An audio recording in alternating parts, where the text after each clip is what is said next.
Salut à tous! Alors, j'ai décidé aujourd'hui de vous faire l'interprétation du tirage de la semaine en vidéo.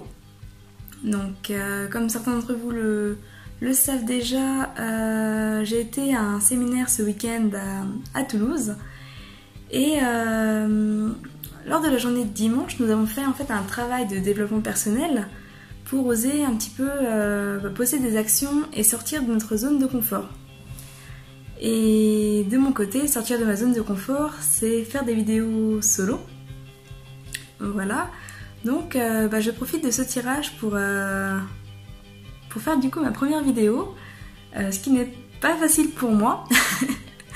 Donc j'espère que le format vous plaira quand même. Alors du coup pour le tirage de la semaine du 11 juin, alors pour ceux qui avaient choisi la première carte, je vais vous la montrer à l'endroit. Donc voilà, il s'agit de la carte du dragon domestique.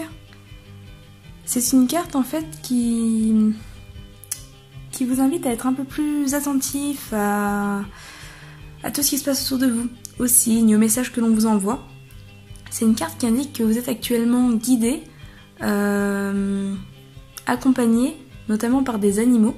Donc il peut s'agir d'animaux domestiques, d'animaux sauvages, d'animaux totems ou gardiens, du coup donc d'animaux physiques ou spirituels, mais que vous ne recevez actuellement pas ces messages parce que vous êtes fermé à tout ça en fait. Vous êtes peut-être trop focus actuellement sur vos problèmes et pas suffisamment ouvert aux solutions. Donc voilà, restez ouvert à ces messages. Notamment à ceux qui viennent des animaux. Donc si vous rêvez d'animaux, si vous croisez régulièrement le même animal, si vous voyez un animal un peu partout, donc il peut s'agir de photos, de vidéos, d'animaux que vous voyez sur des affiches ou dans la rue, enfin voilà, il n'y a pas vraiment de règles, mais en tout cas ces animaux tentent de vous faire passer un message, donc restez ouvert à ça, restez attentif et ne soyez pas dans... Comment dire ? Ne soyez pas dans un rapport de possession en fait avec les animaux, notamment avec vos animaux domestiques. Ne voyez pas vos animaux comme vos appartenants, mais vraiment comme des individus à part entière qui du coup pourront avoir également, enfin qui ont du coup leur personnalité et ont également des choses à vous transmettre. Voilà un petit peu pour cette première carte. Donc, la deuxième carte, pour ceux qui l'avaient choisie. Donc c'est celle-ci, la pêcheuse d'énigmes. C'est une carte qui indique que les solutions vont venir à vous. Vous n'avez pas besoin de les chercher. Elles vont... Enfin, en fait, les réponses, les solutions vont vous parvenir cette semaine. Les choses se mettent en place doucement, donc voilà, vous n'avez rien à faire pour ça. Par contre, comme l'indique également la première carte, restez ouvert. Vraiment... accueillez les choses, ne vous mettez pas des œillères. C'est très important de rester ouvert en fait à tous les messages qui vous parviennent pour bien voir ces réponses, pour bien trouver ces solutions. Donc voilà pour cette carte. La troisième carte, donc, qui est la carte du réconfort, qui est déjà sortie la semaine dernière et la semaine d'avant, qui ressort encore. C'est une carte qui invite à se reposer. Donc vraiment, faites des pauses. Évitez le surmenage. C'est vraiment une carte qui parle de surmenage. Du besoin d'en faire trop.